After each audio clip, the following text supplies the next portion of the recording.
So it's Friday, November 22nd, the 50th anniversary, actually, of Kennedy's assassination. I was thinking this morning. And Benjamin Britten's birthday today. Oh. Which is very important. It's his 100th birthday today. Oh, is that right? Mark I'm Simon. a big fan of here. And you Of too, both. Mark? Yeah. Mark Simon is on camera. I'm doing the interview, Cheryl, Revkin. And we're at 1705 Commonwealth in Michael Kearns' apartment.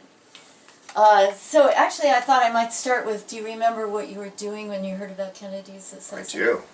I was in, I believe, the 8th grade, and I was in Spanish class, and there was a girl, I think we called them girls then, in front of me, and she had long, long blonde hair. And the teacher was this very kind of sexy Latin man, very machismo, who taught Spanish.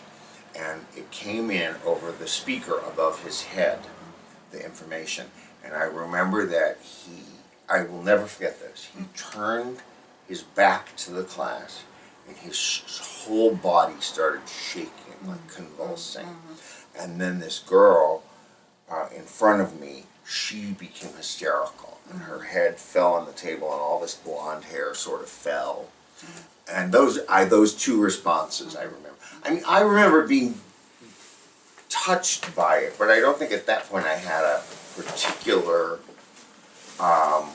political stance. And, my parents were very liberal, and of course I knew about Kennedy, and I knew what he stood for, but I was more empathetic at the moment than I was feeling my own feelings. I was feeling the feelings of those two. Right. So they announced it over the intercom? A PA system. Right, And, one of these little boxes. One can't imagine now. I can almost see it. It was practically right above his head. He just listened to the information, turned at this image of this blackboard. I can still see it. And he was in like a white shirt. He was all just shuddering. Yeah. So where are you from? Where were you living then? St. Louis, Missouri. Oh, is that right? Yeah. So you were born and raised there? Yep. And what did your parents do? Acted nutty. Produced you. That's primarily what they did. Drank. No, I'll tell the good side of the story. No. My father, when he worked, he was a maitre d' at a downtown fancy schmancy hotel restaurant. But his work during my childhood was pretty sporadic due to what we would now label manic depressive, or we would label, I don't think quite schizophrenia, but back then there were labels for it, but most of the labels would not be labels that would be used now, and of course there was no medication known to treat the things that he had. My mother was very progressive in many ways, because for a woman at that time, she sort of moved herself up from sales into accounting, and she became a pretty good accountant, which was pretty much a man's world at that time. So she really kept the family together to a large extent. Yeah, she kind of was the breadwinner, the consistent breadwinner. Pretty much. And so she wasn't home with you during the day when you were no, little? there was never any parenting. No. Yeah. Did you have siblings? There a brother. Who's older? Yeah. Older. And Was he your caretaker? Kind of? no. I mean, I was pretty on my own, pretty much on my own. Really? Where does your brother live now? He's in the Midwest. Are you close? Or? We are close. After a tumultuous, many tumultuous decades, we're close. Are your parents still alive? No, both are dead. So, you grew up in the Midwest. Were you interested in theater at a young age? Oh, I mean, I think that's what. Oh, way before high school. I started studying acting. Again, to my mother's credit, I was in a school play or something, No, not or something. I was in a school play. And You're the star. well, I didn't know I was going to be the star, but I wound up being the star. And my mother, I said, so after this experience, I finally felt like I knew there was something I could do. I didn't feel particularly smart. I certainly wasn't an athlete. You know, there was nothing that really distinguished me or got me excited about life. And suddenly I did this play, and suddenly it's like, oh, this is it. So I said to my mother, and she was very practical. This is 1959, I guess. I said to my mother, I want to be an actor. So she gets the yellow pages, and she looks up, I think she looked up theater or acting. Anyway, I know that it went to dramatic. That's where the yellow pages led her. You know, now of course it would be. But she was led to dramatic, and it's a dramatic school. I can see it just the same way I can see him shuddering, the teacher shuddering.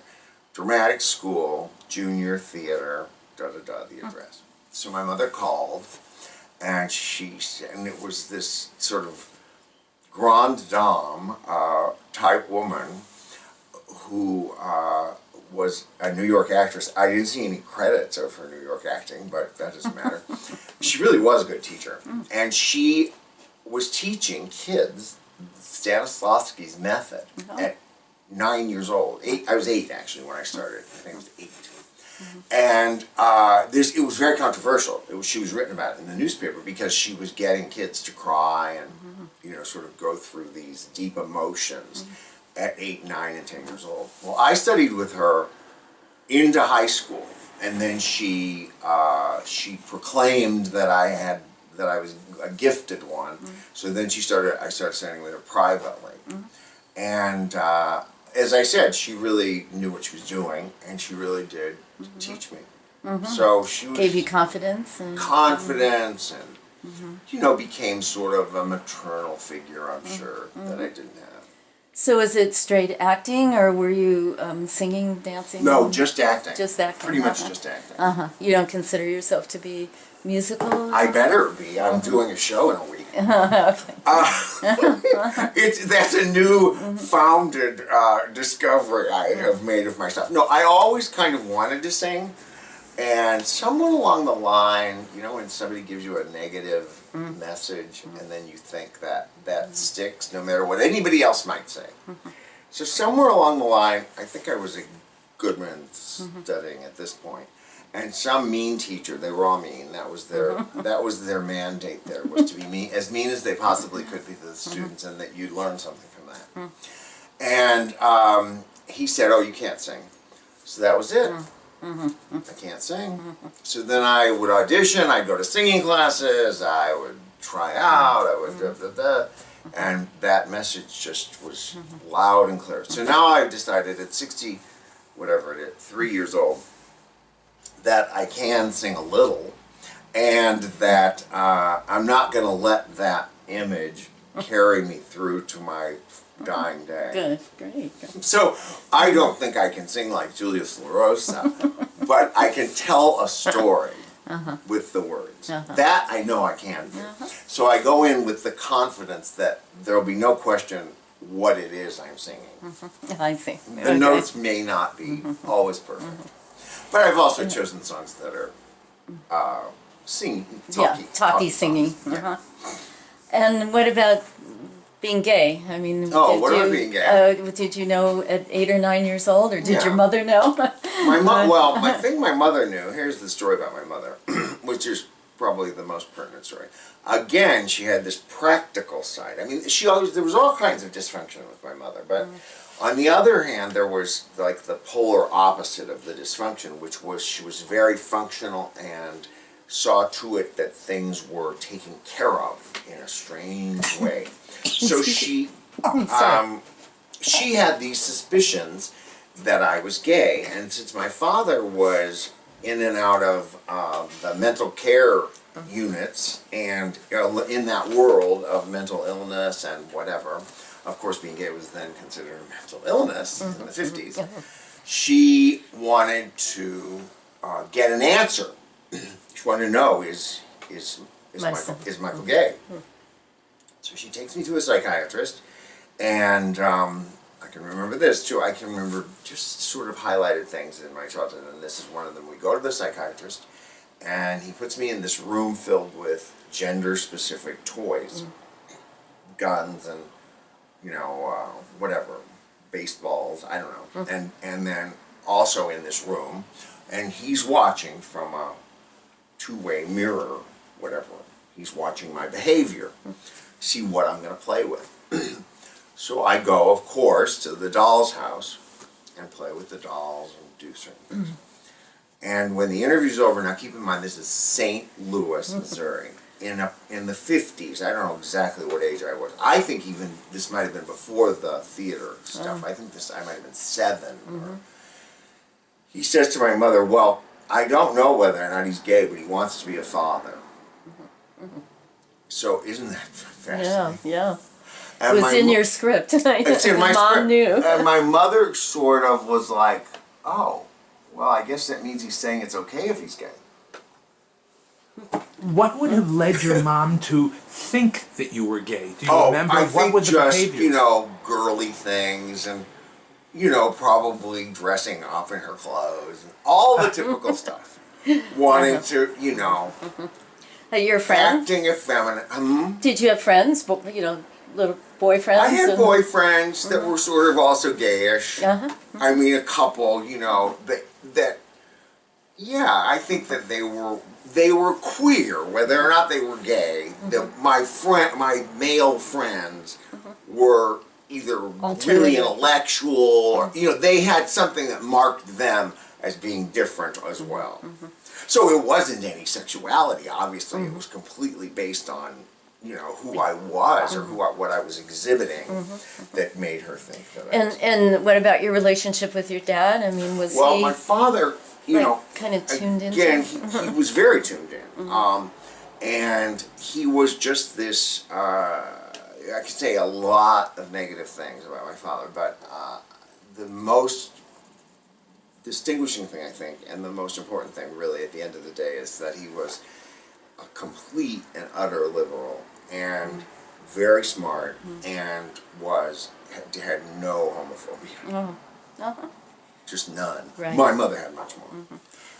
But it was a non-issue. He wasn't pushing you to play football or anything. Yeah. Non-issue. He might have tried to get me to play. I mean, he never tried to get any of us to do anything, really. But he might have been forced by her on one afternoon to get me to play baseball. But that was such a disaster that it was probably as much a disaster for him as it was for me. Yeah. I do remember that now that you said it. But yeah. And it just didn't work, and he didn't want to push me to do anything I didn't want to do, and he didn't want to be pushed by her to have me do something I didn't want to do. Yeah. The typical scenario, Yeah, I'm sure it yeah. happens all the time. It's Yeah. still happening. Yeah. So you graduated from high school in St. Louis, and then did you go to college, or No, did I you went come straight to acting school acting school in Chicago at Oh. the Goodman Theater. Oh, really? And so I was young to do that because most people who went there had some college, but I auditioned. I went there to audition, and then I got in, and so I started, and I didn't go to college. And you were pretty successful there. Did you feel comfortable and There was successful? homophobia, and it's in a subtle. The teachers were gay, and the teachers would flounce around and be gay as they wanted. But when it came to casting, and when it came to the subtle variations of how gay you were, and all those things certainly mattered when it came to casting the shows. So that my big competition was Bruce Boxleitner, who was straight, and I was gay, and there was no question that I don't think there's any question today that I can act better than Right. or equally as well, let us say.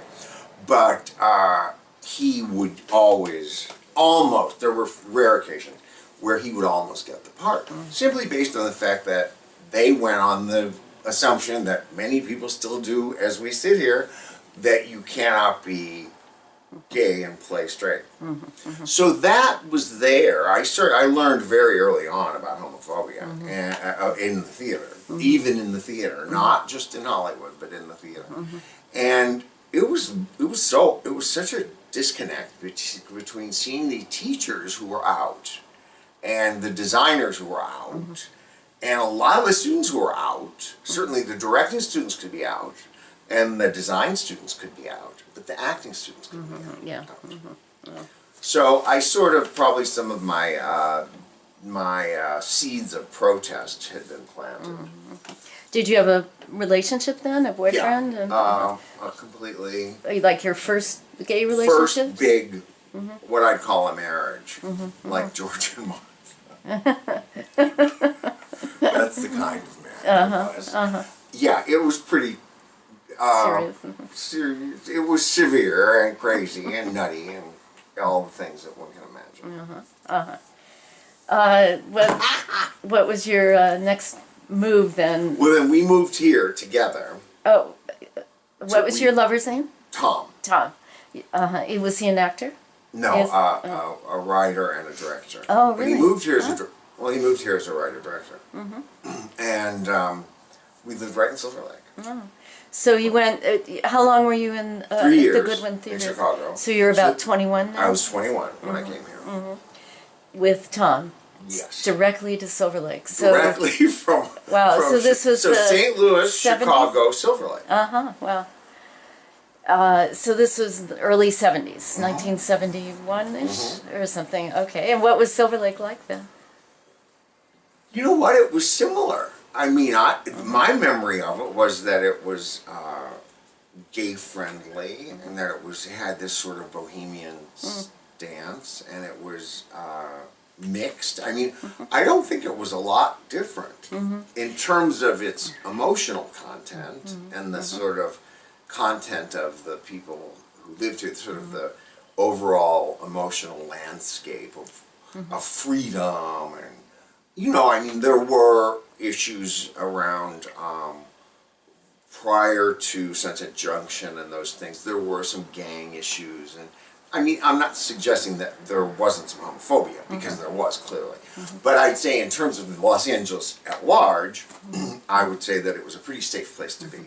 So did you know that ahead of time? Is that why you came No, I don't to think Silver Lake? Maybe we did. Did Tom? Tom might have known that, because he moved first. I was still doing a show for the summer, so he found the apartment. On what street?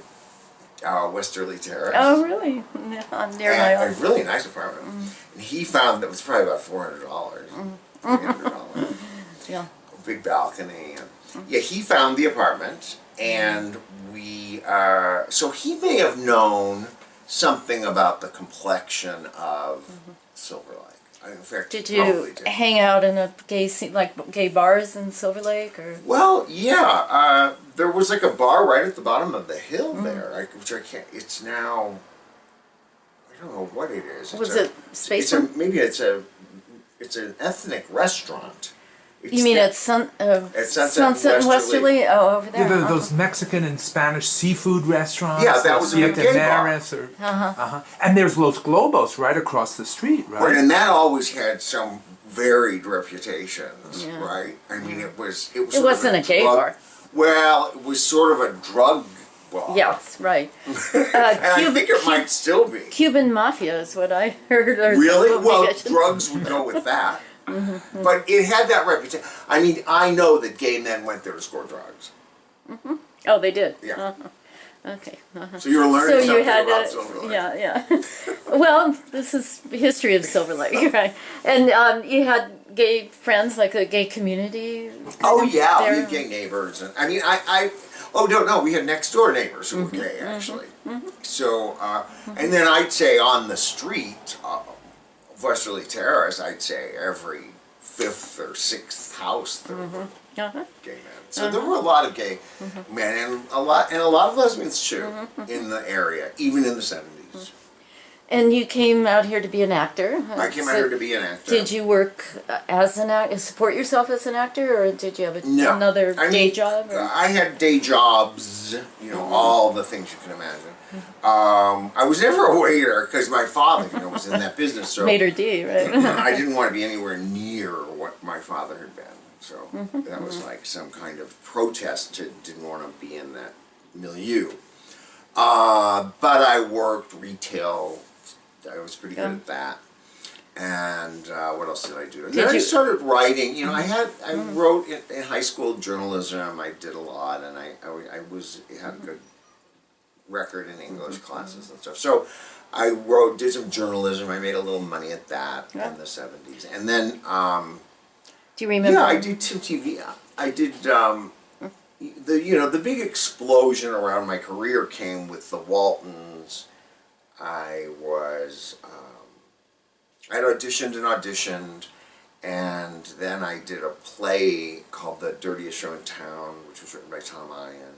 And I did that play within the first year of getting in town. Was that a gay play? Well, it was an bisexual play, or an ambisexual play. It was everything. What was the reception to that show? Well, the reception, it was at the Ivar Theater on Ivar, which had been everything. That had been a legit house, it had been a porn movie house, it had been a live burlesque house, it had been a children's theater house, it had been everything. But we were in there, and it was the remaking of the Ivar Theater, which has only happened about a dozen times in my lifetime. But this was one of the remakings of the Ivar Theater. And The Dirtiest Show in Town, it sounds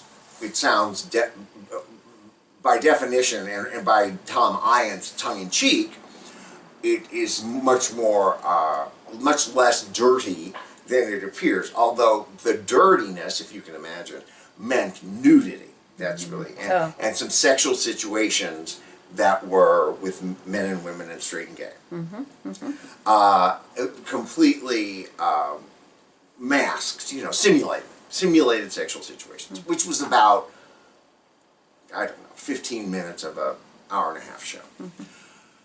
But it was sexy, and everybody was young and hot, and blah, blah, blah, blah. So the reception to the show was, Merv Griffin, the town's biggest closet case in the world, was there with one of those gabors he trotted out.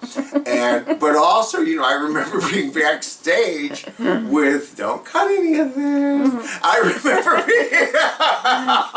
I remember being backstage with Christopher Isherwood and Don Bacardi. Now, can you imagine? Here I was 21-year-old kid who had read Isherwood from the time I was 16 or 17. And here I am with Christopher Isherwood. I mean, it's like, and all of these stars came, Christian Jorgensen, Cass Elliot. I mean, they were all coming in to see Rod McEwen. All these people were coming in to see the show. So it was sort of like, oh, this is cool. Here I am, being my gay self, not playing just gay characters, but playing. We all played about 15 characters probably, and I played a lot of gay characters, and I played straight characters, and it was sketch material. So it was very funny, and we did that for about 4 months. But then suddenly, I got an agent who saw me in the show and started submitting me for things, and then I started catching on. Well, it was okay to be gay in the theater, but it's not okay to go on these auditions and be gay. TV especially, yeah. And so, I heard all the things that young actors, even to this day, hear. Now, do they hear it as much? No. But they still hear it, Don't cross your legs, wear a wedding band. They're the 3 rules. Don't cross your legs, wear a wedding band, and keep your voice lowered. Probably don't move your hands too much. There's these codes that you're told. The wedding ring and crossing the legs is mandatory behavior. And I was like, fuck you. Wait, was your agent telling you? Was he worried about it, or? The agent, of course, was gay. Oh, okay. Known to be gay.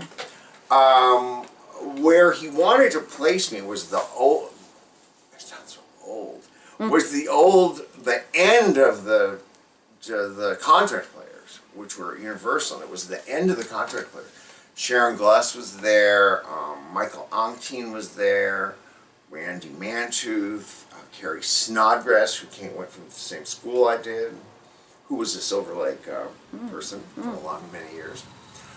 I have skeletons I can tell you about. Anyway, so then what happened was I was auditioning to be a contract player at Universal. Oh. The best possible thing that could have happened to a 21-year-old person in 1971 in Los Angeles. So auditioning for one of the town's most famous lesbians, Monique James, sent by Bob Walker, one of the most famous gay Asians. Keep that in mind. People always keep that in mind. And Monique came back with, well, he can act, but it's a little theatrical. Well, right away we learned that that meant gay. Theatrical was gay. So he should try something a little, whatever the words were, all codes. It's spoken in a language like Russian.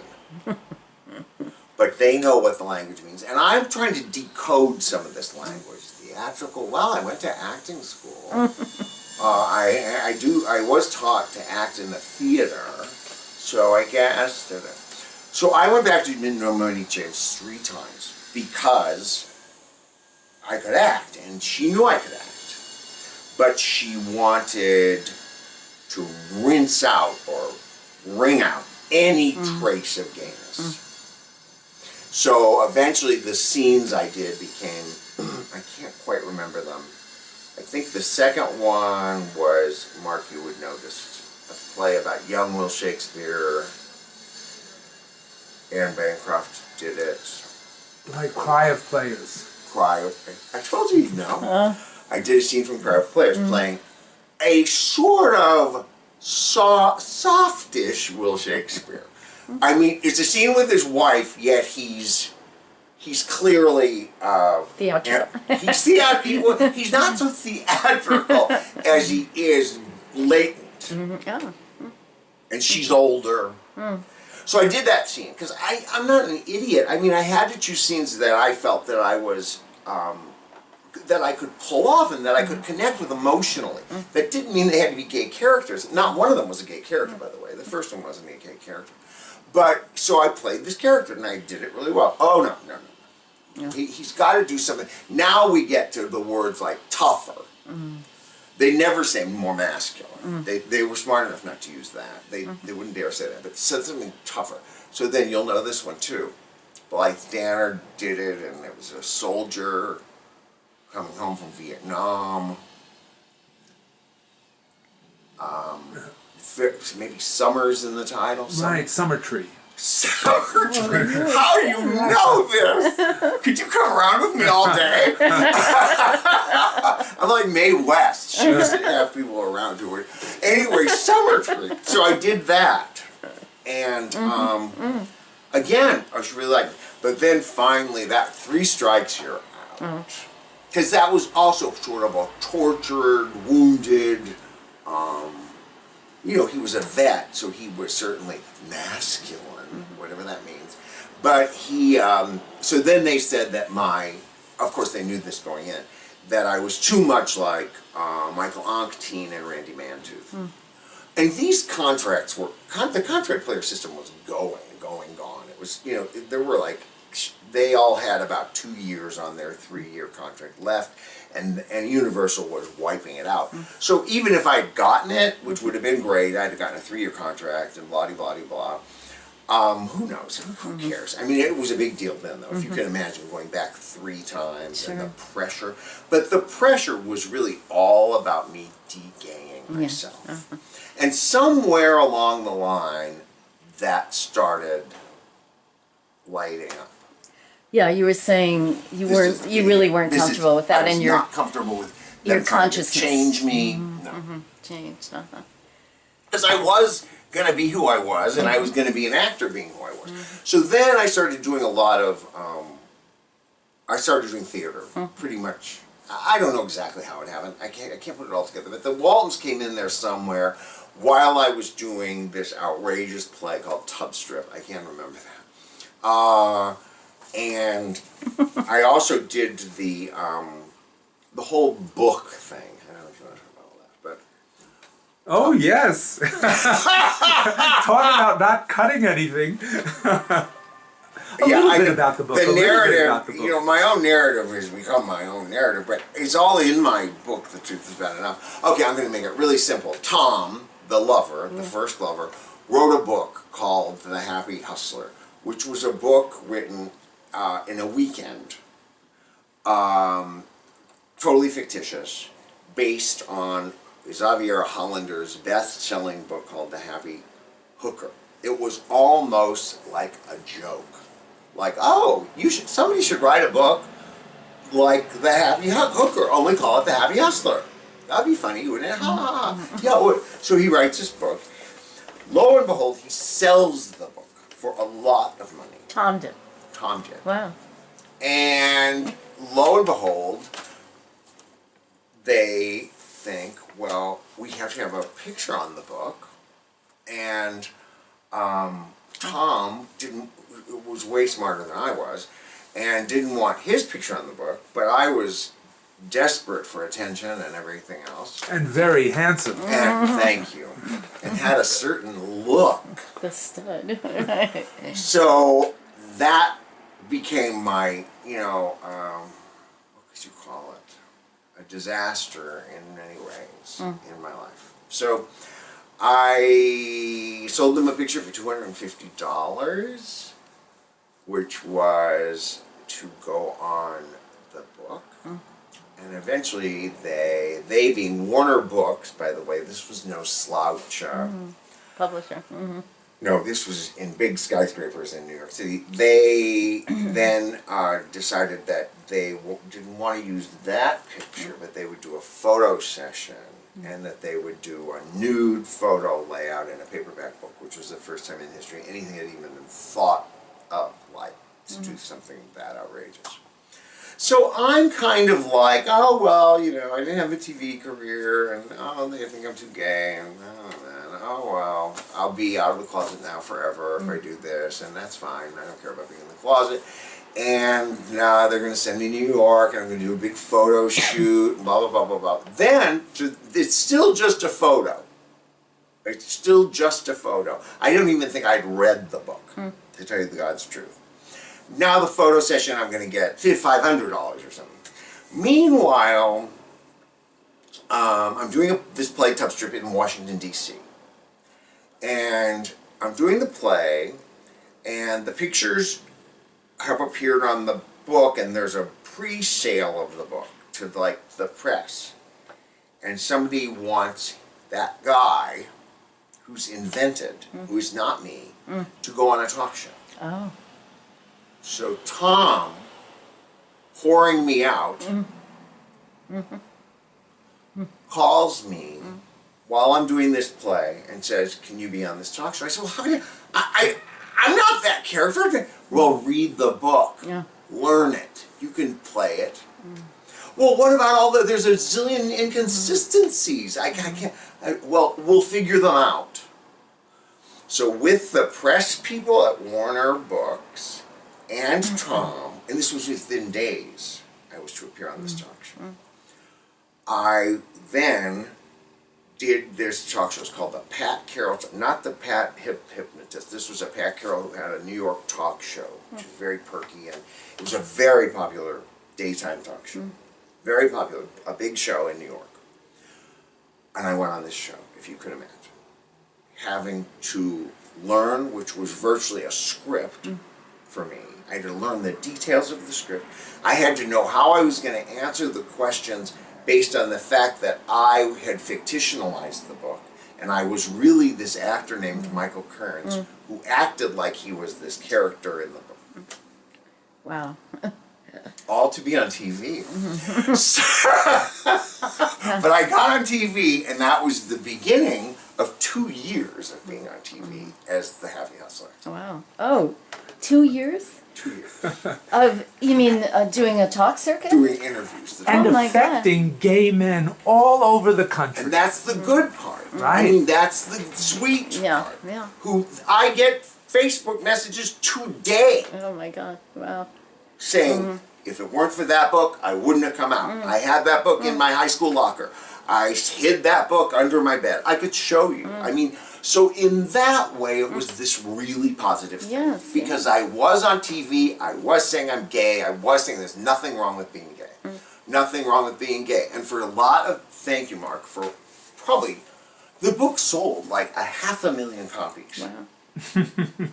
And it was in supermarkets, airports, Wow. it was everywhere. It sold in Germany, it sold in France, but for a lot of gay men of a certain age, it was like me holding on to Isherwood. Now I'm not comparing them by any means, but it was something gay they could get their hands on. And unlike Isherwood at the time, they could see me on TV saying it's okay to be gay. So while it was a positive experience, and now in context, it's a positive experience. For me personally, it was nightmarish. Yeah. It was like the Twilight Zone. It was like, who am I? What happened? I said I went from being the person that everyone invited to their party to being the person that no one would invite to their party. Because You were so uncomfortable with yourself? Well, because eventually I blew the whistle on it. Oh, I see. so you were Because I kind of a tried fraud? to want or- to take care. I was definitely a prop. I was just A fraud, prop. I was saying. A fraud. It was a fraud. It was a hoax. It was a big hoax. Yeah. So So I eventually tried to take control of the whole thing. And the only real way I could take control of the whole thing, the only way happened in 1979. This is after the book was released in 1975, I think. I think the book was 75. And in 1979, doing a temp job with Frederick Combs, and we were in this dark Hollywood office with no windows. And he was in one room and I was in the other. And we would talk back and forth. So all I could hear was his voice. I didn't really look at him when I'd come in and out. I thought, I know that voice. That voice is so familiar to me. We'd talk and be typing and doing our little chores and whatever.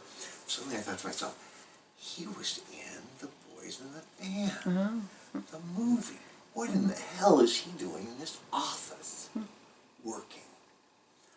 Because it wasn't that many years after the movie. And so finally one day I said to him, aren't you Frederick Combs? And he goes, and aren't you Michael Kearns? Oh, Because he knew I was from the the Happy Hustler, and he knew I. She said, well, we've got to do a play. Oh. As fate would have it. As fate would have it, it was in Silver Lake. Really? As fate would further have it. I guess that's still Silver Lake. It might be Hollywood adjacent. It was on Normandy, right there by Normandy and Hollywood, East called the Deja Vu Coffee House. So Frederick got it together and he called Robert Patrick, who now does live in Los Feliz, Silver Lake. He got him, Robert has had a up and down career, but and is a fabulous person. He had this play called T-Shirts that had just been done in New York to great acclaim. And Frederick, knew people. I mean, Frederick was an entity. I mean, he was a fat, incredible actor who happened to be gay, and his gayness also, and a little drug addiction, but probably because of the way he was treated, he was clean at this point, and he remained clean. But he spiraled down very quickly. Very quickly. Very, very quickly. So when I met him in that office, he and I were in similar positions, although I was still drinking. So he got the rights to this play, and we did this play in this little coffee shop in 1979 that I would say that was, people would say if they looked at my world and life that the Happy Hustler changed my life. Well, in a way, it did change my life in some strange way. But that play is what changed my life, because I did the play, and it was phenomenal. In this little coffee shop with coffee cans as the lights. and Frederick directed it, and there were lines around the block. Wow. It was in the LA Times. It was one of the first, if you can imagine, gay plays ever produced in life. So What was there it was about? a feeding frenzy. It was about 3 generations of gay men. I was the middle generation because by then I'm 30, right? I'm old.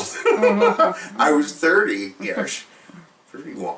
No, I was 29. In 1979, I was 29. I played the 30-ish one, and then there was one like 45 or so, and then there was the kid. And it was the sort of, it was incredible play. Pathos and funny, an hour long. It zoomed by. The actors were great. And it got this rave in the LA Times. Well, one can't imagine now that the impact this could have. Because it just doesn't, this world, the way we live in it now with the internet and 3 million plays and gay things to go to in one night, this was the only game in town. And it was a play about gay men where you could pay $5 or whatever and go see it. So it was such a phenomenon that Equity comes in and shuts it down. Which made it sort of more of a phenomenon. Why? Well, because he was serving coffee. It's just ridiculous. But it ran, a month or so you could not get in the place. And was it threatening to Equity? Is that what you're saying? Equity probably it was threatening because it was so successful. And that's when I became, I certainly, these roles came to me like by default. They had to have someone go fight at Equity, and everybody sort of looks around the room and they go, Michael, you'd be the one who could argue the best and fight the hardest. I didn't win, but I did go. So I was the producer then. Suddenly I was the producer of the play. So then Frederick and I, this is horrible. We don't have, now what are we going to do? And he said, there's this other play being done. This was over a period of a year or so. There's another play being done in New York that hasn't been done out here, and they're being done as one act. It's called The International Stud, and it's written by this crazy guy called Harvey Fierstein, and I knew Harvey and blah, blah, blah. So he says, let's try to get the rights to do that. At this point, they were written in The International Stud, something, 3 different parts, which eventually became. So we got the rights. Then we went back to the Deja Vu. Wait, you bought the rights or they were given to you? For $4. Yeah. I mean, at that, $100. We got the rights to do it out here. And we had this track record with t-shirts. So we did The International Stud at the Deja Vu, and he stopped serving coffee during the times. I know he still serves coffee, but we somehow worked it out with the union. And we did this play, International Stud. And lightning did strike twice, which we never thought would happen. And it was a big success. Great. Wow. So then I kind of thought, okay, I don't need to be a TV star. I don't need to be a movie star. I don't need to do any of that. I need to work in the theater. And I think that was my turning point with those 2 plays. Then I got sober, and then you AIDS haven't kind of described it. You had kind of done a lot of drinking in the 70s. A lot of drinking and a lot of drugs. Drugs, The whole And bit. you were still with Tom then? No, I left Tom in the horror of the book. Of the book? There was a second book, if you can imagine, which did not sell. And there was a house that he bought. I had 10%. 10. Which was written on a piece of... Yeah, handwritten.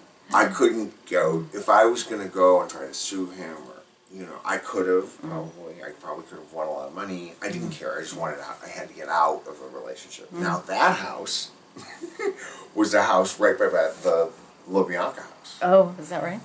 That house was bought for by the Happy House Club. Oh, wow. Is that right? And at that time, that house was $250,000. And So that's how much money he made. yeah, wow. And is Tom around to this day? Somewhere. Oh, he is. He's on Facebook. Yeah. But you don't, We're not in any, we'd be very cordial and friendly. He met my daughter. I mean, we have mutual friends that. Where did you move, Michael? Where did I move? You- I moved about a block away. What? Stayed in Silver Lake. I stayed in Silver Lake. I moved about a block away. Oh, block away. I was Nora in a doll's house, only I didn't get very far. That's how I visioned myself. But I only made it down the street and a few apartments down on Rowena. So I couldn't really cut the bonds. And were you having other relationships? Oh, yeah, a lot. thousands. A lot. So, But you stayed in Silver Lake. Oh yeah, I did. I couldn't leave. Well, I couldn't leave him probably. In some strange, weird way. But the neighborhood still meant something to you. Oh, I didn't want to leave Silver Lake. Because? I did make some moves eventually, but I always have been Silver Lake centric. Because? Just because the theater was here, the bookstore, which was then A different light.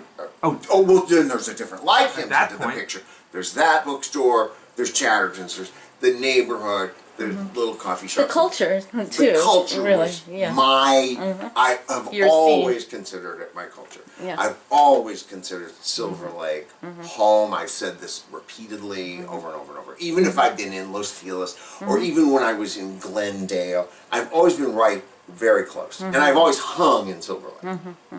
So when I was in Glendale, I'd hang in Silver Lake. So we're kind of getting into the 80s now. Yeah. Yeah. And there were some gay men who were getting sick then. Yeah.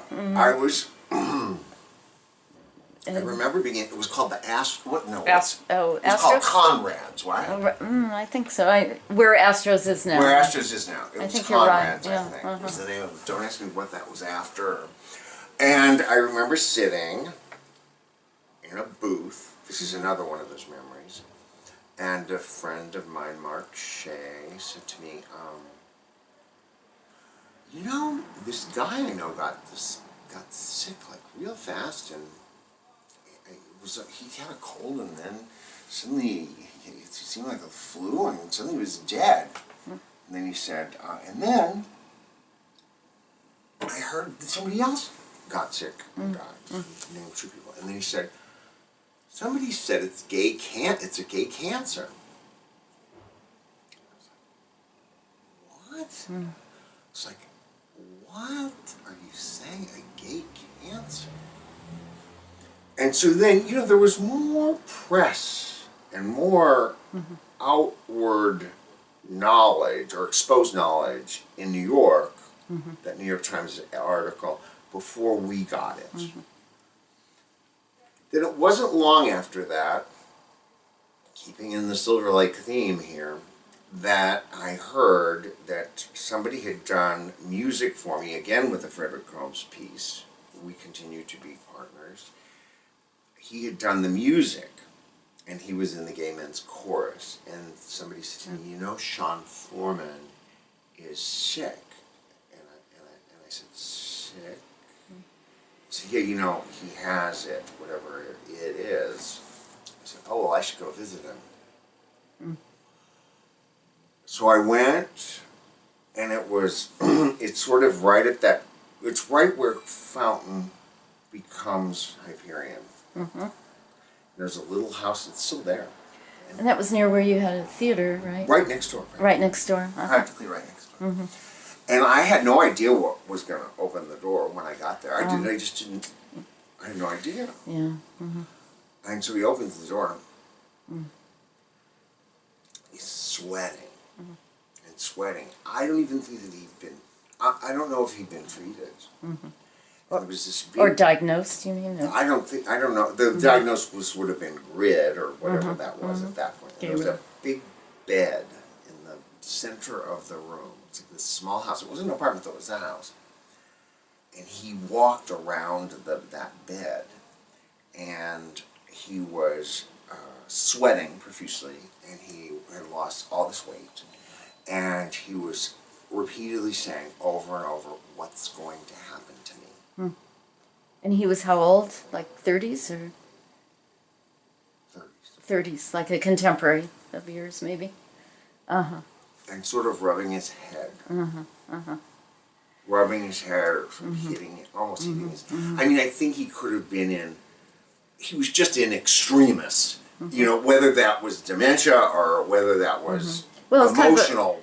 a breakdown, a He was physical having a and breakdown. a mental and physical breakdown. And no, probably not.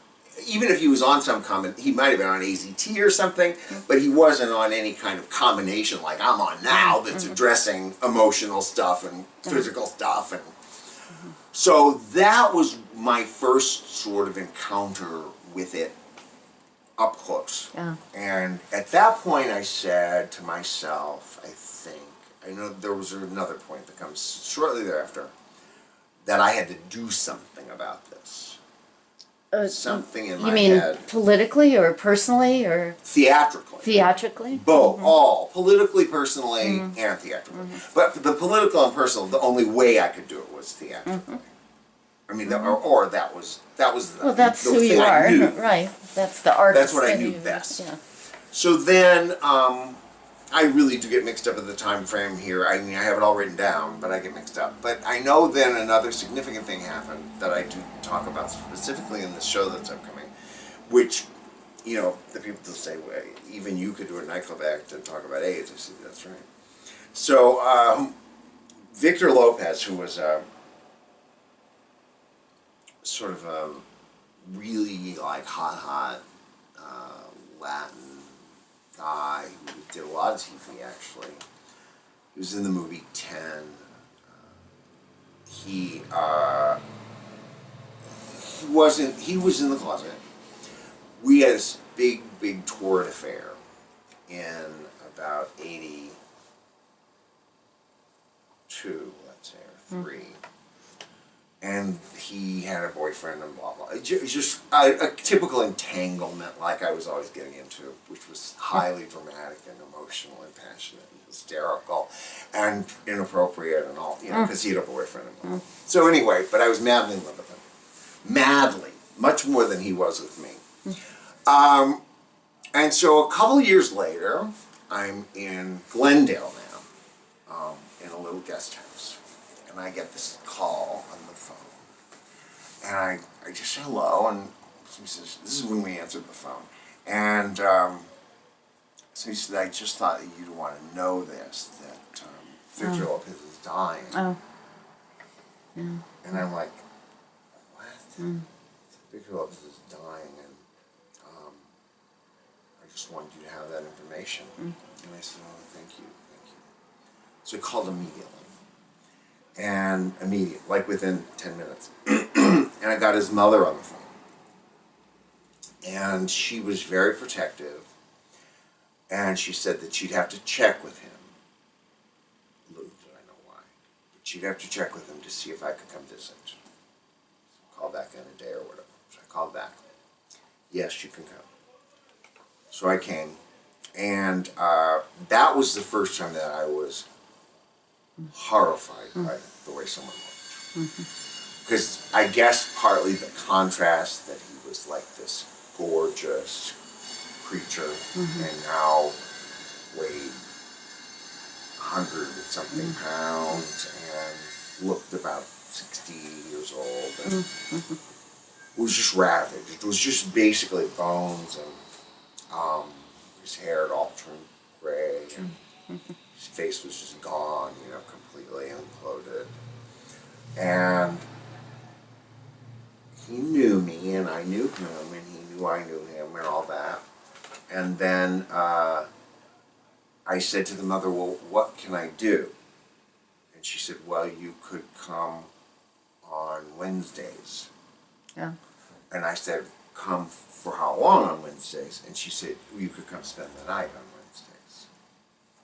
She said, I have someone every night. Practically every night or something. I said, oh, I'll do that. Yeah. So for about 7 Wednesdays, she was there all the time, but it gave her a break. About 7 Wednesdays, I spent the night with him. And I said then, and I say now, that I sort of was like watching myself in a movie because I never in a million years thought I could do the things I did. Never. ever. Changing diapers or Ever. what? Yeah. Mm-hmm. All of it. It was age 101, and I had my lessons were in that period of time. Feeding, dementia, screaming, crying, shit, vomit, everything. And also, I love you. I love you. I love you. So it was a big love story. And the mother would come in, she was a tiny thing, and we would had, she taught me the whole rolling of the body over the sheets and, stuff that became second nature to me, shockingly, that I learned how to do. And he just got worse, if you could imagine. I mean, he was in a horrible state when I came, so he was dying. He was supposed to die any day from that time. It was one of those lingering where you just were almost saying, please, God, please just let him die. That happened then with a lover. Please, please. And then he, I know one day he wanted a bagel, and I went to get him a bagel. We were schlepping up on Sunset Boulevard, find him a bagel, and brought him his bagel, and then I remember he was no interested in eating the bagel. He didn't eat anything. He wasn't eating anything. One night he was in the throes of some ranting, demented, raving, and he said to his mother, "Get champagne. And we're going to have a picnic." So she got these glasses. It was so like magic or something. And he sat up in the bed. He had not sat up. I mean, he sort of propped himself up. He was saying, "Mother, I'd like you to meet Michael. Michael, I'd like you to meet Mother." It's like, but I was so unnerved. So that's when I said, for sure, that was it. That would be my work. That would be my purpose in life, was to deal with this, no matter how I had to deal with it, whether it was taking care of people, doing plays about it, whatever. Raising awareness. And Yeah. It was blazing like a wildfire at this point. On every street. especially It in was Silver Lake. that's a great word. It was like on fire. Oh, especially in Silver Lake. And nowhere did you see more people with lesions and in states of, Yeah. dementia walking on the streets. I remember being in the Crest restaurant where half the people in the restaurant had AIDS. Yeah.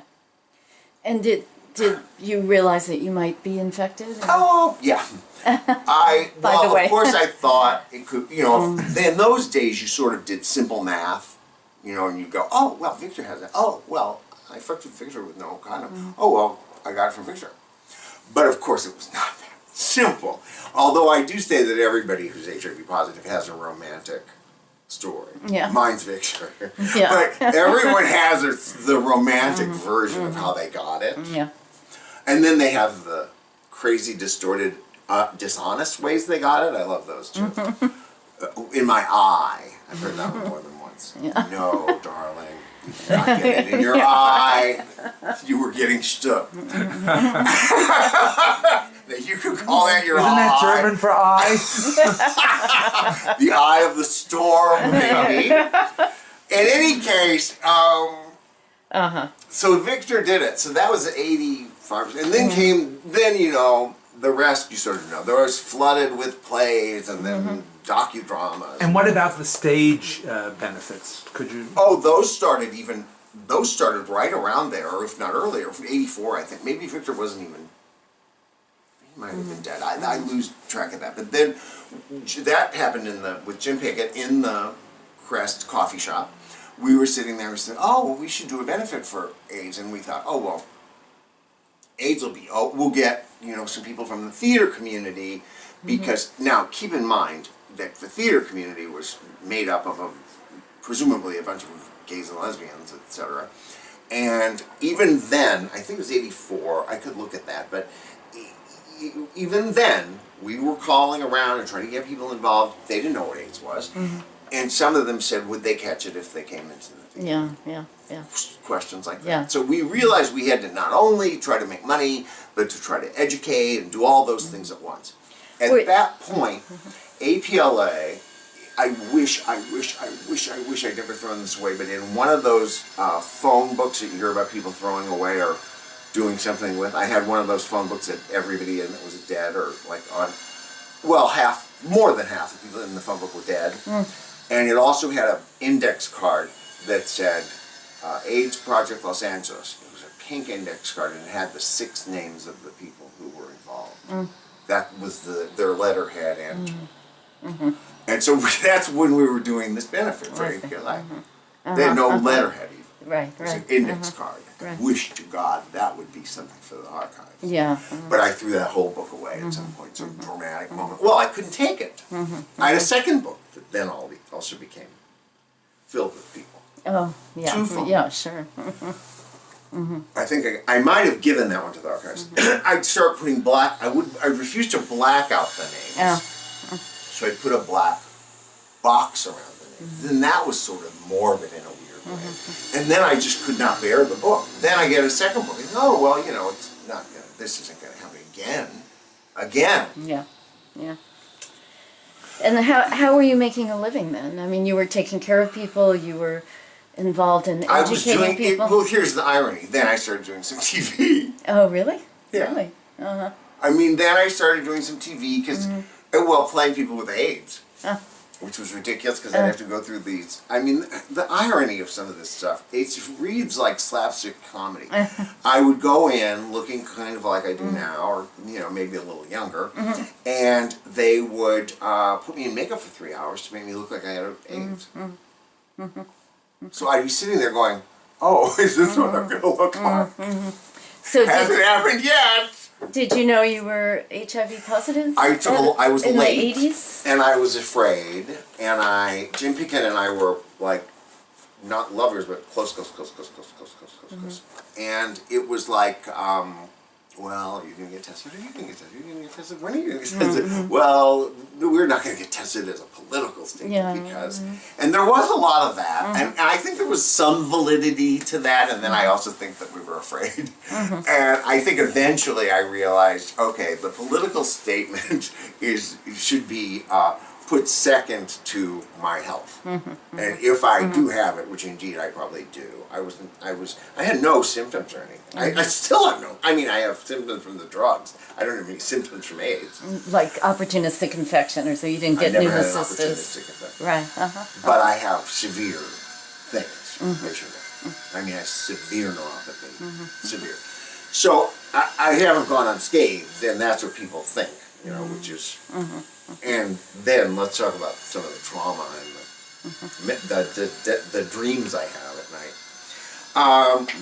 So he got tested first, and he was Jim, positive. you're talking about Jim. And I actually thought there was a less chance. He had been married in a heterosexual marriage, and he had not had nearly as many sex partners as I had.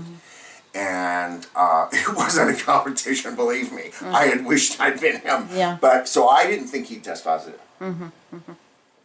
I sort of thought there was a 50-50 chance. With me, at that point, by the time I tested, which was 89, I believe, 88 or 89, which was a little late for someone like me, Yeah.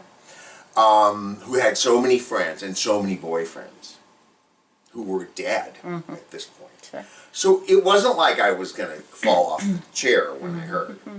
And I made this comment that I've had to justify it. Or I shouldn't have to justify it. It was my comment. I went to the doctor and I said, he said, oh, well, you've come in for the results. I said, I don't really need to come in for the results. You can tell me on the phone. Yeah. I'm It's okay. fine. Yeah, it'll be fine. So I was still in Glendale, and I was sitting in this chair, and he said, you're positive. And I said, okay, thanks, I'll come in, I'll make an appointment, do what I have to do. And I hung up, and suddenly the whole world, was like, everything was brighter. It was like, everything was like glowing. Like it was, suddenly I felt like I was in the Wizard of Oz. And everything was, now that, people assume that means everything was good. I'm not saying that. I'm saying that everything was heightened. Yeah. It definitely changed. heightened. Your- My perception yeah. was completely, and it has never changed. That also means that taking care of people vomiting and shitting on the bed was heightened. So I'm not just saying that my life was heightened in some sort of, great knowledge and enlightenment. It was also heightened in tragedy Yeah. and trauma and anguish Reality. and pain and reality. Yeah. But it did make a shift in the way that I looked at the world. A complete and total shift. It never changed. Now, some people completely understood that, and then other people, people love attacking what I say, which is fine. But they, when you say a lot of stuff, people attack it. So a lot of people attacked it. So how could he say that it was like the Wizard of Oz when it turned into color? Because well, first of all, I wasn't saying it was good. There's witches and horrible things in the Wizard of Oz, for one thing, when it turns into color. I was scared to death as a kid. So it's Well, it was definitely an awareness of your mortality, Right. which is, for anybody in life, It's and much huge. less when it's all around you. yes, Things were going to huge. be different from that. Things were point. going to be different. And then, I did have that, and Jim Pickett and I talked about this for hours and hours. Is that we felt part of the club. That there was some comfort in being. The community of people with AIDS. Yeah. There was, he said this one day, which I never forgot, and it sort of was my mantra or something. And he said, well, every day is exciting. Yeah. So even if it was horror, it was exciting. We were every day we were excited. We were either excited about someone dying, excited to get to the hospital, but excited is not always good either. Yeah, But yeah. we were every day was exciting. Yeah. So that's where we sort of accepted it, I think, on some level. Yeah.